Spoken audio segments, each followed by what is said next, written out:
विवेक का ऐसा भयानक पास्ट सुनकर सुहानी और निशा की आंखें भी नम हो गई थीं।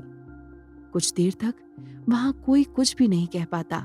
कुछ देर बाद विवेक जब थोड़ा नॉर्मल होता है तो सुहानी उससे कहती है, विवेक, अब वो लॉकेट कहाँ है?"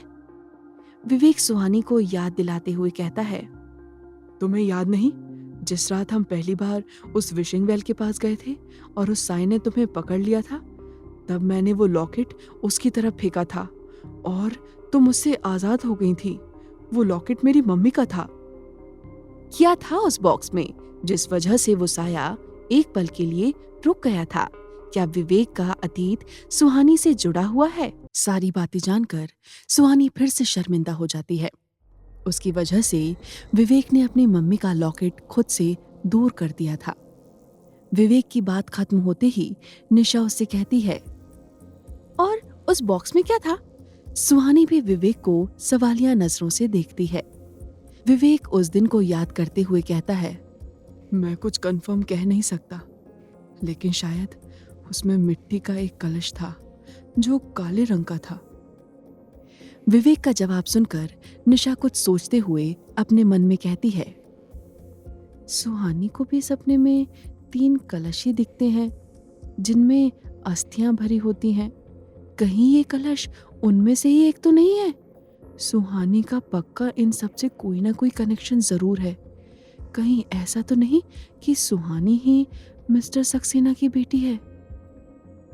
यही सोचते हुए निशा विवेक से कहती है, "विवेक, क्या तुम 100% श्योर हो कि उस कार एक्सीडेंट में मिस्टर सक्सेना और उनकी बेटी दोनों की मौत हो गई थी?" विवेक कुछ अंदाजा लगाते हुए कहता है, "हाँ यार, जहाँ तक मुझे पता है उस एक्सीडेंट में दोनों की ही डेथ हो गई थी और अगर उनमें से कोई जिंदा होता तो वापस शिमला जरूर आता।" सुहानी निशा से कहती है, "निशा, तू क्या सोच रही है?" निशा ना में अपना सर हिला के कहती है, "नहीं, कुछ नहीं।" सुहानी अपनी बात पर जोर देकर कहती है, "कुछ तो चल रहा है तेरे दिमाग में, बता ना, क्या सोच रही है?" निशा सीरियस होकर कहती है, "तुम लोगों को ये बात अजीब नहीं लगी क्या?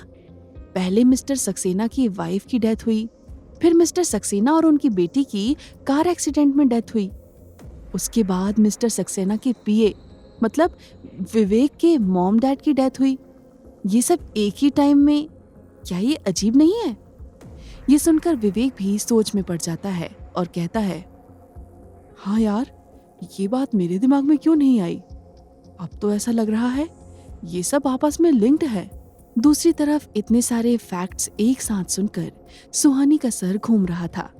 वो इरिटेट होकर कहती है, "लिसन गाइस, हो सकता है इन सब इंसिडेंट्स का एक दूसरे से कोई कनेक्शन हो, लेकिन अभी हम पद्मिनी के बारे में पता कर रहे हैं, तो इस पर फोकस करते हैं। और वैसे भी मिस्टर सक्सेना और पद्मिनी सिंघानिया का कोई लिंक नहीं है।" सुहानी की बात सुनकर विवेक धीरे से कहता है, "वैसे एक लिंक है?" निशा और सुहानी क्यूरियस होकर कहते हैं, "कैसा लिंक?" विवेक कहता है, "विशिंग वेल के पास जो पद्मिनी सिंघानिया का बंगला सिंघानिया मेंशन है ना, वो पहले मिस्टर महेश सक्सेना का था।" विवेक की ये बात सुनकर सुहानी और निशा अपना सर पकड़ लेते हैं। विवेक भी इतनी सारी बातों में फंसकर खामोशी से बैठ जाता है। दूसरी तरफ युवराज कॉलेज के अपने ऑफिस में बैठा था। उसकी डेस्क पर एक मॉनिटर रखा था जिसे युवराज बड़े ही गौर से देख रहा था। उस मॉनिटर में उस वक्त का सीसीटीवी फुटेज चल रहा था जब सुहानी, निशा और विवेक खिड़की से कूदकर पद्मिनी के ऑफिस से बाहर आए थे। निशा ने उस ऑफिस के अंदर जाने से पहले उस दरवाजे के ऊपर का सीसीटीवी कैमरा तो तोड़ दिया था, लेकिन वो ये नहीं जानती थी कि जिस खिड़की से वो तीनों बाहर निकले हैं, उस खिड़की के बाहर भी एक कैमरा लगा हुआ है। वो तीनों उसी कैमरे में कैप्चर हो गए थे, जिसकी फुटेज इस वक्त युवराज देख रहा था। युवराज बिना किसी एक्सप्रेशन के वो पूरा वीडियो देखता है। वो उस वीडियो को पूरे सिस्टम से डिलीट कर देता है। फिर वो अपने चेयर पर पीछे टिककर अपनी आंखें बंद कर लेता है। आंखें बंद किए हुए युवराज अपने मन में कहता है, अब सुहानी को रोकना मेरे लिए मुश्किल होता जा रहा है। अगर उसकी मेमोरी जल्द से जल्द वापस नहीं आई तो प्रॉब्लम और भी बढ़ जाएगी और साथ ही उसके लिए खतरा भी। मैं किसी भी कीमत पर उसे कुछ भी नहीं होने दूंगा। मैं उसे नहीं खो सकता क्योंकि इससे आगे युवराज कुछ नहीं कहता। युवराज तो खामोश हो जाता है, लेकिन उसकी आंखें बता रही थीं कि क्यों वो सुहानी को कुछ होने नहीं दे सकता। इधर सुहानी उस कैफे से वापस हॉस्टल आ जाती है। निशा अब भी विवेक के साथ बाहर ही थी। सुहानी अपने रूम में आकर अपने बेड पर लेट जाती है और सोचने लगती है, चलो ये तो पता चल गया कि पद्मिनी सिंघानिया की आइडेंटिटी फेक है, मतलब उसके साथ बहुत बड़ी गड़बड़ है। अब अगर हमें उस साय के बारे में और जानना है तो मिस्टर सक्सेना के बारे में पता करना होगा। ओह गॉड! सुहानी ये सब सोच ही रही थी, तभी उसके रूम के दरवाजे पर कोई नॉक करता है। ये सुनकर सुहानी अपने बेड से उठकर दरवाजा खोलती है।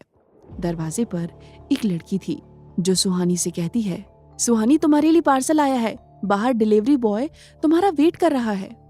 सुहानी चौंक जाती है और सोचती है, मेरे लिए पार्सल आया है? लेकिन मैंने तो कुछ भी नहीं मंगाया। सुहानी हॉस्टल से बाहर निकलकर उस डिलीवरी बॉय के पास जाती है। डिलीवरी बॉय सुहानी की तरफ एक बॉक्स बढ़ाते हुए कहता है, मैम आपका पार्सल। सुहानी हैरान होकर डिलीवरी बॉय से कहती है, लेकिन भैया मैंने तो कुछ भी ऑर्डर नहीं किया है। डिलीवरी बॉय सुहानी से कहता है, मैम ये पार्सल किसी ने आपके लिए भेजा है। सुहानी उसी हैरानी के साथ कहती है, मेरे लिए? किसने पार्सल भेजा है? डिलीवरी बॉय सुहानी की तरफ एक डायरी और एक पेन बढ़ाते हुए कहता है, मुझे नहीं पता, इसमें भेजने वाले का नाम नहीं लिखा है। आप प्लीज यहाँ साइन कर दीजिए, मुझे और भी पार्सल डिलीवर करने हैं। डिलीवरी बॉय के कहने पर सुहानी साइन कर देती है और पार्सल लेकर अपने कमरे में चली जाती है। सुहानी उस पार्सल को अपने बेड पर रखकर ध्यान से देखने लगती है। वो बड़बड़ाते हुए खुद से कहती है, कहीं इस बॉक्स में बॉम्ब तो नहीं? ये कहते ही सुहानी डर जाती है, लेकिन अगले ही पल वो अपने सर पर धीरे से मारते हुए कहती है, सुहानी तू भी ना कुछ भी सोचती है, मुझे बॉक्स में बम कौन भेजेगा? सुहानी क्यूरियस होकर उस बॉक्स को खोलना शुरू करती है। जब वो पूरा बॉक्स खोल लेती है तो वो देखती है कि उसके अंदर 2 पेयर सैंडल्स रखे थे। सुहानी वो सैंडल्स देखकर चौंक जाती है और खुद से कहती है, मुझे किसने सैंडल्स भेजे हैं? वो दोनों जोड़ी सैंडल्स को निकालकर बड़े ध्यान से देखने लगती है। वो बहुत ही खूबसूरत फ्लैट सैंडल्स थे। सुहानी जब सभी सैंडल्स बाहर निकाल लेती है, उसे बॉक्स के अंदर एक छोटा सा पेपर मिलता है। सुहानी उस पेपर को बॉक्स से बाहर निकालती है। उस पेपर पर एक लाइन लिखी हुई थी। सुहानी उस पेपर को पढ़ती है। उसमें लिखा था, डोंट वरी, ये सैंडल्स 2 साल से ज्यादा चलेंगे। ये पढ़ते ही सुहानी के चेहरे पर स्माइल आ जाती है। वो समझ जाती है कि ये पार्सल उसे युवराज ने भेजा है। वो खुशी से उन सैंडल्स को अपने गले से लगा लेती है। अगले ही पल सुहानी अपना मोबाइल उठाती है और युवराज को कॉल करती है। युवराज अपने ऑफिस में था। वो अपनी नजर लैपटॉप पर जमाए हुए कुछ काम कर रहा था। तभी उसका मोबाइल बजता है। युवराज देखता है कि सुहानी उसे कॉल कर रही है। अपने मोबाइल स्क्रीन पर सुहानी का नाम देखकर युवराज की आंखों में हल्की सी चमक आ जाती है। वो कॉल आंसर करते हुए कहता है, हेलो। सुहानी थोड़ी नर्वस होकर कहती है, हेलो युवराज सर, मैं सुहानी। युवराज खुद को बिजी प्रिटेंड करते हुए कहता है, मुझे पता है। युवराज का जवाब सुनकर सुहानी का मुंह बन जाता है और वो युवराज के जैसे एक्सप्रेशन बनाकर उसकी एक्टिंग करने लगती है। तभी मोबाइल से युवराज की आवाज आती है, अगर तुम्हारी एक्टिंग हो गई हो तो मुझे बताओगी कि कॉल क्यों किया है? ये सुनकर सुहानी चौंक जाती है। वो अपने आसपास देखते हुए अपने मन में कहती है, युवराज सर को कैसे पता कि मैं क्या कर रही थी? क्या वो यही है? युवराज फिर से कहता है, मैं वहां नहीं हूं। अब सुहानी की हैरानी और भी ज्यादा बढ़ जाती है। वो युवराज से कहती है, तो फिर आपको कैसे पता कि मैं? युवराज सुहानी की बात बीच में ही काटते हुए कहता है, मुझे अच्छे से पता है तुम्हारा छोटा सा दिमाग कहां तक जा सकता है। सुहानी फिर से अपना मुंह बना लेती है। युवराज कहता है, अब बताओ क्या काम था? सुहानी थोड़ा हिचकिचाते हुए कहती है, युवराज सर, मुझे आपसे कुछ कहना था। युवराज उसी लहजे में जवाब देता है, हाँ, शायद इसीलिए तुमने कॉल किया होगा। युवराज का ये एटीट्यूड सुहानी को और भी दुखी कर देता है। वो आगे कहती है, थैंक यू। सुहानी के थैंक्स कहते ही युवराज के चेहरे पर हल्की सी स्माइल आ जाती है। वो समझ जाता है कि सुहानी को उसका भेजा हुआ पार्सल मिल गया है। वो अपनी स्माइल दबाते हुए अनजान बनकर कहता है, थैंक यू, लेकिन किस लिए? सुहानी युवराज को याद दिलाते हुए कहती है, आपने जो पार्सल मेरे लिए भेजा है उसके लिए। युवराज कहता है, कौन सा पार्सल? मैंने कोई पार्सल नहीं भेजा।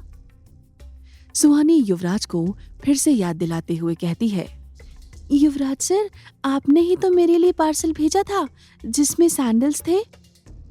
युवराज फिर से अनजान बनते हुए कहता है, तुम्हारा दिमाग खराब हो गया है, मैंने तुम्हारे लिए कुछ भी नहीं भेजा है। ये कहकर युवराज कॉल कट कर देता है। कॉल कट करते ही युवराज के चेहरे पर फिर से स्माइल आ जाती है। सुहानी कुछ कहने ही वाली थी, लेकिन तब तक कॉल कट चुका था। सुहानी अपने मोबाइल को घूरने लगती है और कहती है, पार्सल तो आपने ही भेजा है, लेकिन आप मानेंगे नहीं, आप इतने भी बुरे नहीं हैं, लेकिन पता नहीं क्यों खड़ूस बनकर घूमते रहते हैं। इधर निशा और विवेक बातें करते हुए रोड पर चल रहे थे। विवेक निशा से कहता है, निशा, मुझे ऐसा क्यों लग रहा था कि कैफे में तुम हम लोगों से कुछ छुपा रही थी, क्या बात है? निशा कहती है, विवेक, मुझे लगता है कि सुहानी का इन सब से बहुत स्ट्रॉन्ग कनेक्शन है। विवेक कहता है, और तुम्हें ऐसा क्यों लगता है? निशा अपनी बात पर जोर देकर कहती है, विवेक, तुम्हें ये अजीब नहीं लगता कि पहले दिन से ही वो साया सुहानी के पीछे पड़ा है? उसने सुहानी पर कई बार अटैक किया है, और उससे भी अजीब बात ये कि सुहानी हर बार उस साय से बच जाती है। हमेशा कोई ना कोई आकर उसे बचा लेता है, कभी युवराज सर, कभी रोहित, कभी तुम, और कभी वो आदमी जिसने कल रात सुहानी की जान बचाई थी। विवेक निशा की बात से सहमत होकर कहता है, हाँ यार, ये बात तो मैंने भी नोटिस की है। वो साया हम दोनों को नुकसान नहीं पहुंचा पाता क्योंकि हमारे गले में ये रुद्राक्ष है, लेकिन सुहानी के साथ तो ऐसा कुछ भी नहीं है, फिर भी वो हर बार बच जाती है। एक और बात, उसे कैसे पता चल जाता है कि उस साय ने कब किसका शिकार किया है? निशा कुछ सोचते हुए कहती है, विवेक, क्या तुम्हारे पास मिस्टर सक्सेना और उनकी बेटी, क्या नाम था उसका? विवेक कहता है, शिविका। निशा आगे कहती है, हाँ शिविका, क्या तुम्हारे पास उन दोनों की कोई तस्वीर है? विवेक कुछ याद करते हुए कहता है, शिविका का तो पता नहीं, लेकिन मिस्टर सक्सेना की तस्वीर मेरे घर के स्टोर रूम में हो सकती है। तुम तो जानती हो ना, मम्मी पापा के जाने के बाद चाचा जी ने वो घर रेंट पे दे दिया है, तो हमारा सारा सामान घर के स्टोर रूम में है। निशा कहती है, फिर ठीक है, हम अभी तुम्हारे घर जाएंगे और वो तस्वीर ढूंढेंगे, आगे हमें उसकी जरूरत पड़ेगी। निशा की हड़बड़ी देखकर विवेक को मामला कुछ गड़बड़ लगता है। वो क्यूरियस होकर कहता है, तुम्हें उन दोनों की तस्वीर देखने की इतनी क्या जल्दी है? और ये सारी बातें तुमने सुहानी के सामने क्यों नहीं की? निशा विवेक को समझाते हुए कहती है, देखो विवेक, धीरे धीरे सुहानी की मेमोरी वापस आने लगी है। मुझे लगता है कि उसका पास्ट शिमला से जुड़ा है। अभी अगर हम सुहानी से ये सब कहेंगे तो वो अपने दिमाग पर और ज्यादा जोर देकर चीजों को याद करने की कोशिश करेगी। ये सब उसकी मेंटल हेल्थ के लिए ठीक नहीं है। पहले हम कुछ पता कर लेते हैं, फिर सुहानी से कुछ कहेंगे। मुझे लगता है कि ये मिस्टर सक्सेना वाले क्लू को फॉलो करके हम उस साय तक जरूर पहुंच जाएंगे। विवेक निशा की बात से सहमत होकर कहता है, तुम ठीक कह रही हो। मैं मिस्टर सक्सेना से जुड़े लोगों के बारे में पता करता हूँ। कोई तो होगा शिमला में जो हमें उनके बारे में कुछ बता सके, उनके दोस्त, उनके एम्प्लॉय या उनका स्टाफ। ये कहते हुए विवेक और निशा विवेक के घर की तरफ बढ़ जाते हैं। शाम के 5:30 बजे थे। हमेशा की तरह पुराना रोड बिल्कुल सुनसान था। सूरज ढल रहा था और धीरे धीरे वहां अंधेरा होने लगा था। समायरा विशिंग वेल से थोड़ी दूर खड़ी उसे देख रही थी। तभी उसे पीछे से एक आवाज सुनाई देती है, तुम यहाँ क्या कर रही हो? किसकी थी वो आवाज? क्या निशा और विवेक मिलकर सुहानी के पास्ट का पता लगा पाएंगे? आगे की कहानी जानने के लिए देखें अगला एपिसोड सिर्फ पॉकेट FM के YouTube चैनल पर, और साया अ कर्स्ड लव स्टोरी के सारे एपिसोड्स को सुनने के लिए डिस्क्रिप्शन में दी लिंक से डाउनलोड करें पॉकेट FM ऐप।